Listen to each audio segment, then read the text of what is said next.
तुळजापूर साहेबांना मी आज पहिल्यांदा भेटलो, मी तुमचा फॅन झालो. कारण ज्या राज्यात राहतो त्या राज्याबद्दल तिथल्या भाषेबद्दल आदर असलाच पाहिजे. तुम्ही ज्या राज्यात जाता, ज्या राज्यात पैसे कमवता, श्रीमंत होता, आणि त्यावेळेला त्या राज्याची वेळ येते, त्या राज्यातल्या भाषेची वेळ येते, त्यावेळेला तुम्ही डोळे दाखवता. हे योग्य नाही.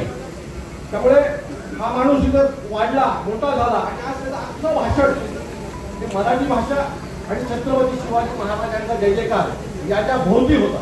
त्यामुळे खरंच मला तुम्हाला ऐकून बरं वाटलं.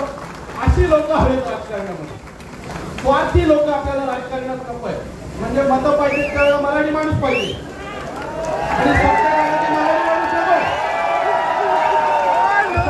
आपल्याला आपली जागा राखून द्यायची आहे. तुम्ही एक चांगला उल्लेख केला नरेंद्र मोदी साहेबांचा. आम्हाला खूप प्रेम असलेला माणूस आहे नरेंद्र मोदी साहेब. नरेंद्र मोदी साहेबांनी ज्यावेळेला उज्ज्वल निकम साहेबांना फोन केला त्यावेळी मराठीत बोलू की हिंदीमध्ये बोलू, आणि त्याच्यानंतर त्यांचं पूर्ण भाषण जे काय संवाद होता तो मराठीत होता.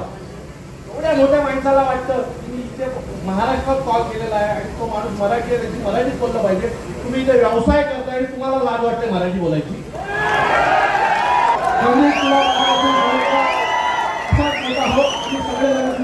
धन्यवाद.